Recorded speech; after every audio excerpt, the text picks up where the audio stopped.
내가 쓰는 나의 신앙일기 TV 데일리 큐티 나무양기입니다. 오늘은 여호수아 11장 10절에서 15절을 묵상하겠습니다.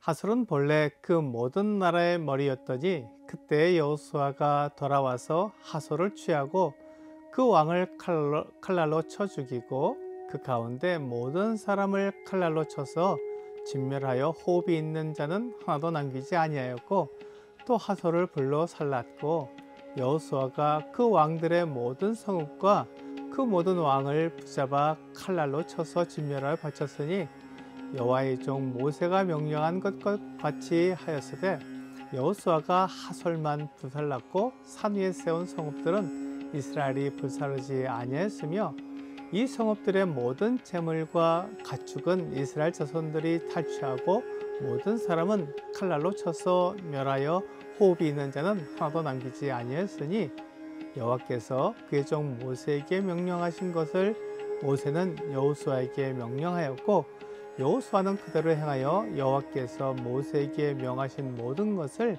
하나도 행하지 아니한 것이 없었더라. 여호수아는 하나님이 말씀하신 대로 하솔과 그와 연합한 북부 연합군을 무찔렀습니다. 그 수가 많았고 여호수아가 감당하지 못할 만큼 두려웠지만 하나님은 그들을 두려워하지 말라고 말씀하셨습니다. 그래서 북부 연합군을 두려워하지 않고 오히려 그들이 메론 물가에 있을 때 그들을 급습했습니다. 상대가 두려우면 급습할 수 없는데 여호수아는 하나님의 말씀을 믿었기 때문에 그들을 두려워하지 않았습니다. 하나님은 그 북부 연합군을 여호수아의 손에 넘겨주신다고 약속하셨기 때문에 여호수아는 믿음으로 연합군을 대적했고 연합군은 숫자가 많았지만 이스라엘 백성들 앞에서 도망할 수밖에 없었습니다. 하솔은 매우 큰 성이었습니다. 그래서 그 모든 연합군들의 머리였습니다. 북부 지역에서 가장 큰 성이었기 때문에 하솔이 머리 역할을 하게 되었습니다. 지금도 하솔의 유적지에 가보면 하솔의 위엄과 그 크기를 알 수 있습니다. 여호수아는 하솔에 들어가 하솔의 왕을 칼로 죽였고 그 성에 있는 모든 사람을 칼로 쳐서 죽였습니다. 또한 하솔을 불로 태웠습니다. 하솔은 큰 성이었기 때문에 그곳을 차지하고 북쪽의 대적들을 상대하게 한다면 아주 좋은 성이 되겠지만 여호수아는 하나님께서 말씀하신 모든 것을 그대로 이루어 드렸습니다. 하솔을 불태워 가나안 사람들에게 하나님의 크심을 나타낼 수 있는 본보기로 삼았습니다. 하나님께서 사람을 지으신 목적이 하나님을 나타내게 하신 것입니다. 하나님의 형상대로 창조하시고 하나님을 대신해서 이 세상을 다스리게 하셨습니다. 사람이 하나님을 나타내게 하신 것입니다. 하나님이 사람을 흙으로 만드시고 그 코에 생기를 불어넣으셔서 살아있는 존재가 되게 하신 것은 사람을 통해 하나님을 나타내시려는 것이었습니다.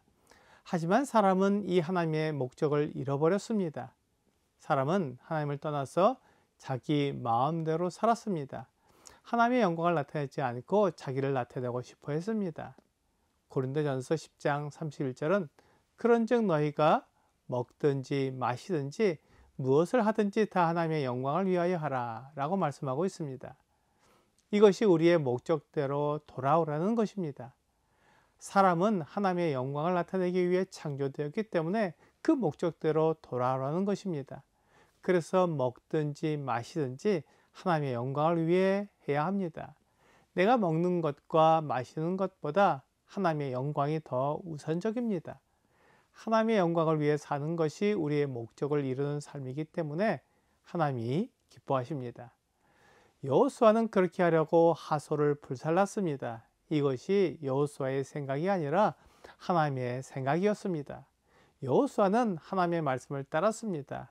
하나님께서 말씀하신 것을 모두 이루려고 하나님의 말씀에 순종한 것입니다. 여호수아는 하솔을 불살랐지만 다른 성읍들은 불사르지 않았습니다. 그 성을 그대로 사용하게 두었습니다. 그리고 성에서 탈취한 재물과 가축들은 백성들이 가지게 했습니다. 백성들이 수고롭게 성읍을 정리했기 때문에 그들에게 선물을 주신 것입니다. 하나님은 자기에게 속한 사람들에게 넘치게 주시는 분입니다. 하나님은 사람을 사랑하시고 그들에게 하나님의 은혜를 주시기 원하시는 분입니다.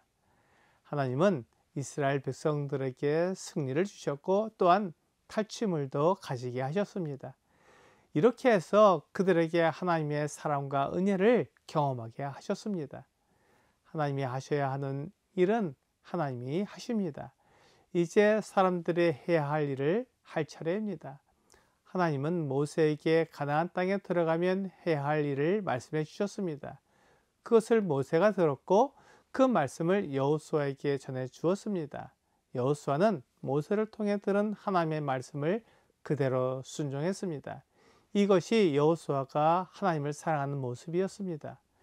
여호수아가 하나님을 사랑하는 것을 이렇게 하나님의 말씀에 순종하는 것으로 나타냈습니다. 우리도 하나님을 사랑하는 것을 말로만 하는 것이 아니라 우리의 행위로 나타내야 합니다. 우리가 하나님을 사랑하는 것은 하나님의 말씀에 순종하는 것으로 나타낼 수 있습니다. 예레미야 42장 6절은 우리가 당신을 우리 하나님 여호와께 보내면 그의 목소리가 우리에게 좋든지 좋지 않든지를 막론하고 순종하려 함이라. 우리가 우리 하나님 여호와의 목소리를 순종하면 우리에게 복이 있으리이다 하니라 라고 말씀하고 있습니다. 여호수아가 하나님의 말씀에 순종할 때 그것은 여호수아에게 좋든지 좋지 않든지 막론하고 하나님의 말씀에 따라야 합니다. 그것이 순종입니다. 만일 여호수아가 자기에게 좋은 것만 순종하고 자기에게 좋지 않은 것은 순종하지 않는다면 그것은 하나님을 사랑하는 것이 아니며 하나님께 순종하는 것도 아닙니다. 순종은 선택이 아니라 모든 것을 따르는 것입니다. 여호수아는 하나님께서 모세를 통해 말씀하신 것을 하나도 행하지 않은 것이 없었습니다. 그렇기 때문에 하나님께서 여호수아와 함께 하실 수 있었습니다. 오늘의 적용 질문을 보겠습니다. 순종은 선택하는 것이 아닙니다. 혹 내가 순종하지 못하는 삶의 영역이 있다면 적어보세요. 그리고 어떻게 순종할 것인지 고민해 보세요. 하나님은 나보다 크고 내 생각보다 훨씬 크신 분입니다.